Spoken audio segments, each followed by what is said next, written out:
Assalamualaikum warahmatullahi wabarakatuh. Selamat pagi, siang, sore, atau malam Bapak Puji. Di sini kami kelompok 5 akan mempresentasikan teori akuntansi. Materi yang pertama dengan judul Sejarah dan Perkembangan Akuntansi. Kelompok kami sendiri beranggotakan Ratih Ninda Mailani Putri dengan ujung NIM 365, dengan saya Keisha Damayanti Erlangga dengan ujung NIM 126, kemudian ada Sania Sofi Marini dengan ujung NIM 204, kemudian ada Deborah dengan ujung NIM 264, dan kemudian ada Adifatus Soliha dengan ujung NIM 442. Yang pertama adalah evolusi pembukuan pencatatan berpasangan. Asal-usul dan perkembangan awal dari pembukuan berpasangan dikenal sebagai pembukuan Italia, karena dikembangkan oleh pedagang Italia.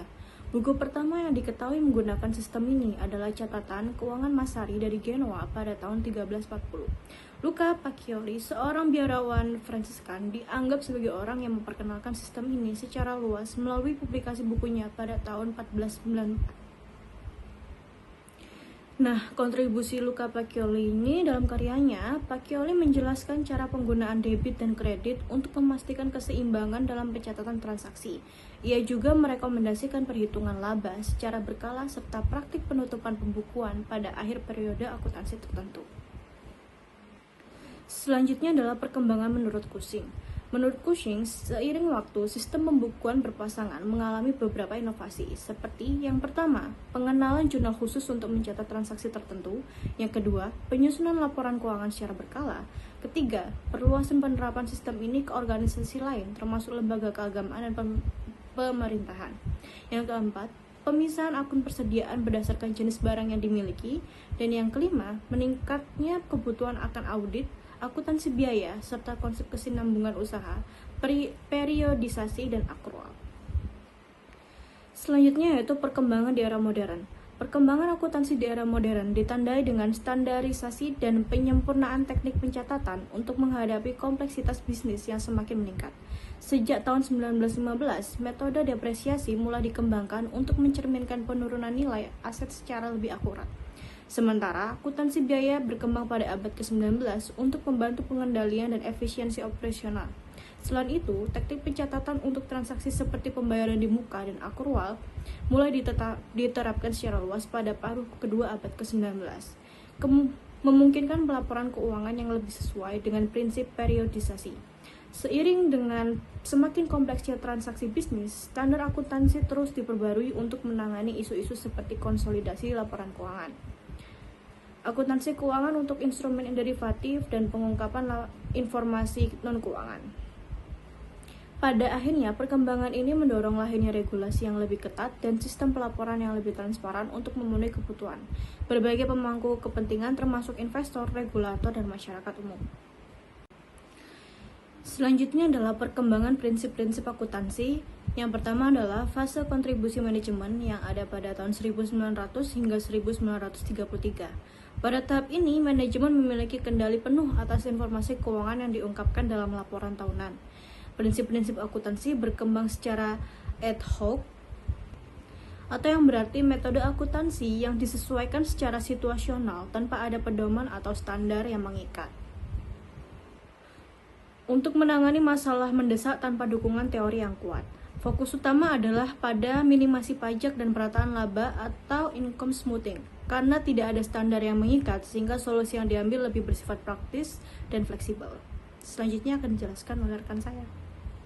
Selanjutnya, perkembangan prinsip-prinsip akuntansi pada fase kontribusi institusi pada tahun 1933 sampai dengan 1946. Lembaga mulai berperan dalam pengembangan prinsip akuntansi terutama setelah pembentukan Securities and Exchange Commission (SEC) di AS untuk mengatur pasar modal. Pada masa ini, muncul prinsip-prinsip akuntansi formal sebagai respons terhadap kebutuhan investor dan regulator. Kemudian, perusahaan diperbolehkan memilih metode akuntansi mereka sendiri, tetapi harus mengungkapkannya dalam laporan keuangan.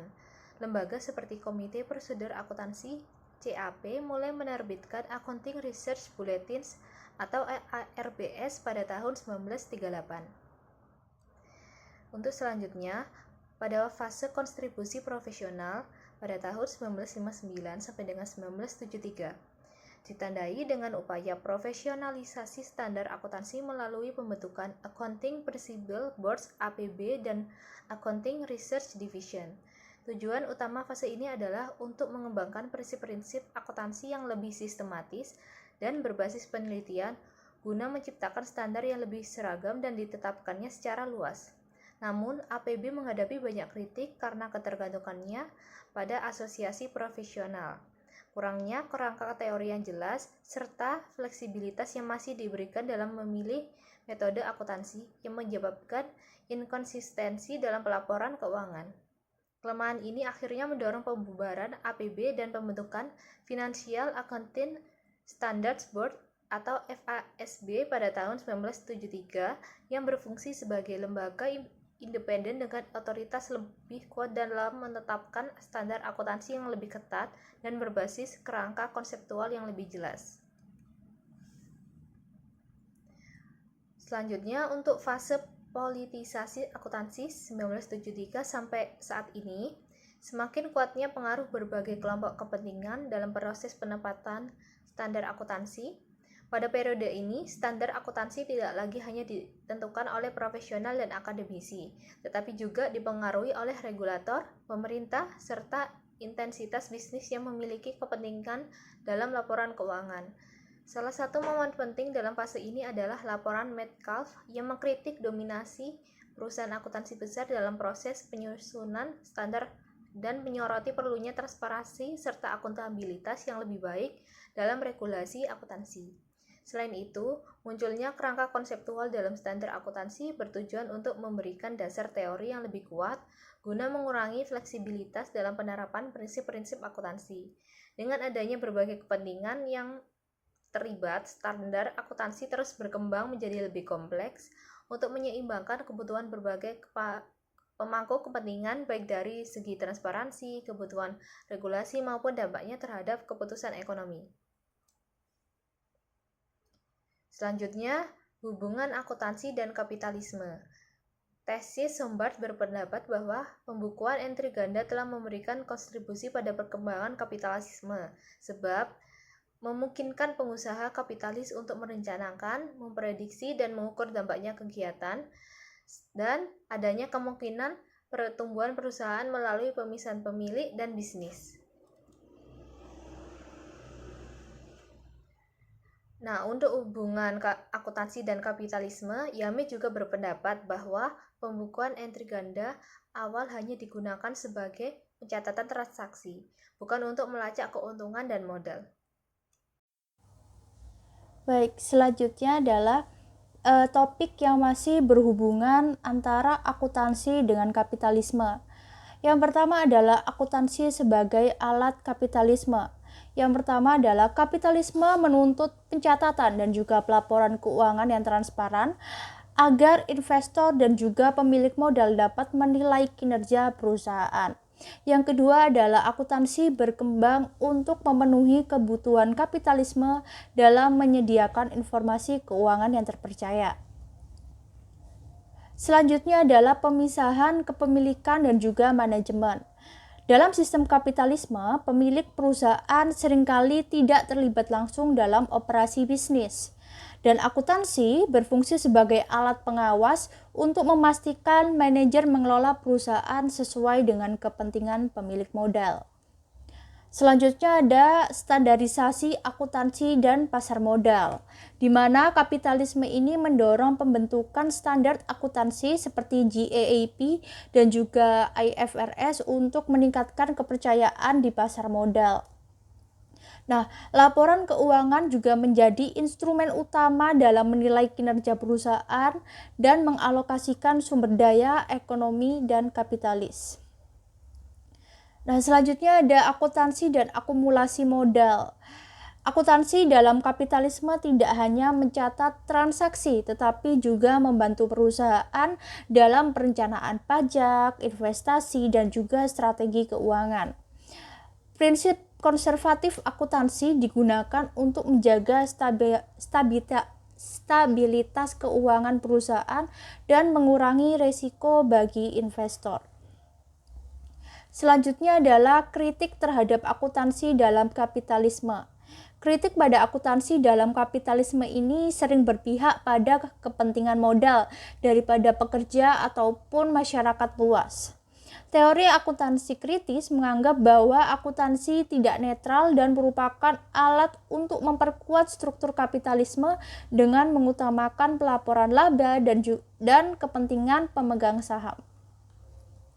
Oke, untuk yang terakhir ada standarisasi akuntansi dan pasar modal, di mana kapitalisme mendorong pembentukan standar seperti GAAP dan juga IFRS untuk meningkatkan kepercayaan di pasar modal. Selain itu, laporan keuangan juga menjadi instrumen utama dalam menilai kinerja perusahaan dalam mengalokasikan sumber daya dan ekonomi kapitalis. Untuk selanjutnya adalah pembahasan relevansi sejarah akuntansi akan dilanjutkan oleh rekan saya. Relevansi sejarah akuntansi. Evolusi akuntansi dibuktikan bahwa sejarah akuntansi mencerminkan perkembangan ekonomi, sosial, dan politik. Bahkan, akuntansi yang awalnya hanya dibutuhkan sebagai pencatatan transaksi perdagangan, kini berkembang menjadi alat pengambilan keputusan. Sejarah menunjukkan peran penting seperti institusi SEC, FASB, dan IASB dalam membentuk standar akuntansi modern. Bahkan GAAP dan IFRS menjadi respons terhadap kebutuhan transparansi dan akuntabilitas dalam bisnis global.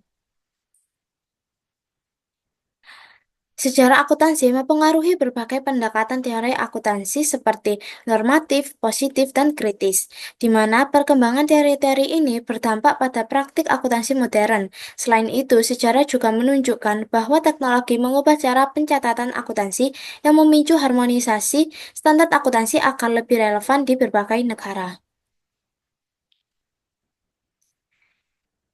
Isu-isu akuntansi internasional ada 9, yaitu 1. Keragaman standar akuntansi. 2. Harmonisasi standar akuntansi. 3. Pengaruh budaya terhadap praktik akuntansi. 4. Transaksi mata uang asing. 5. Pengungkapan dan transparansi. 6. Pengaruh sistem hukum dan politik. 7. Manajemen laba dan praktik akuntansi kreatif. 8. Pajak dan akuntansi internasional. Yang terakhir, etika dalam akuntansi internasional. Yang pertama yaitu keragaman standar akuntansi.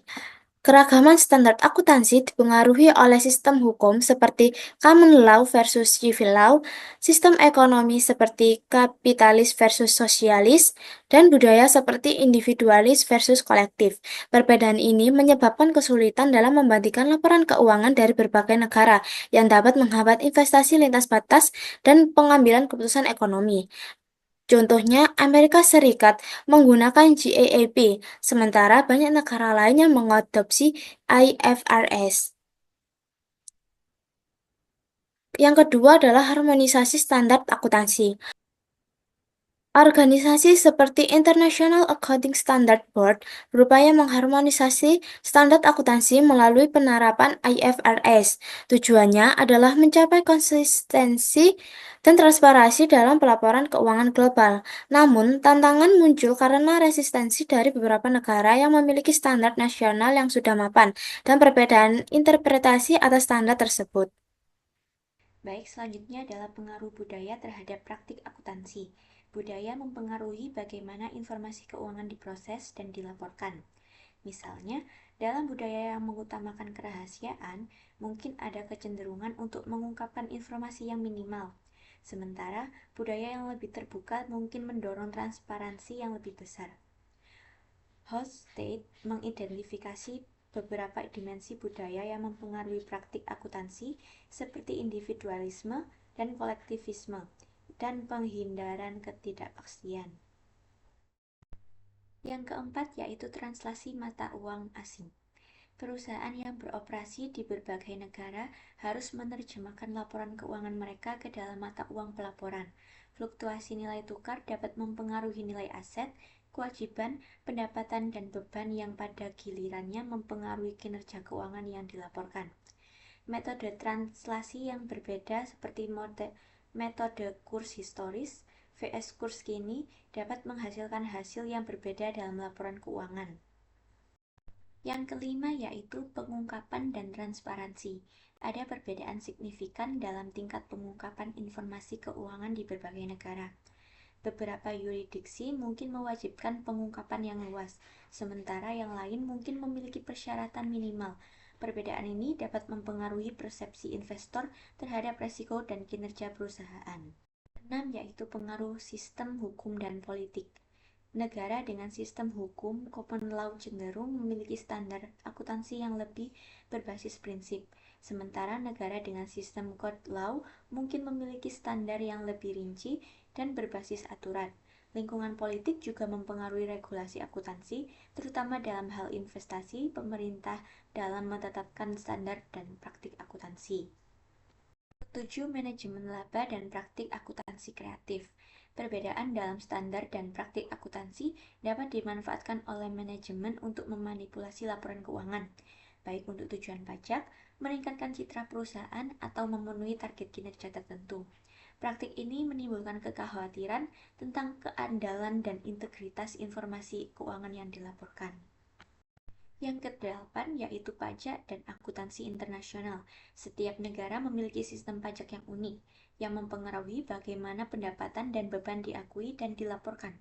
Perusahaan multinasional harus menavigasi kompleksitas ini untuk memastikan kepatuhan yang mengoptimalkan kewajiban pajak mereka. Organisasi seperti OECD mengeluarkan pedoman untuk mengatur transfer pricing dan menghindari penghindaran pajak. Dan yang terakhir, etika dalam akuntansi internasional. Normal etika dapat berbeda antara budaya dan yurisdiksi yang mempengaruhi persepsi tentang praktik akuntansi yang dapat diterima. Isu ini penting dalam memastikan integritas dan kepercayaan dalam laporan keuangan global. Dan sekian presentasi dari kelompok 5. Terima kasih.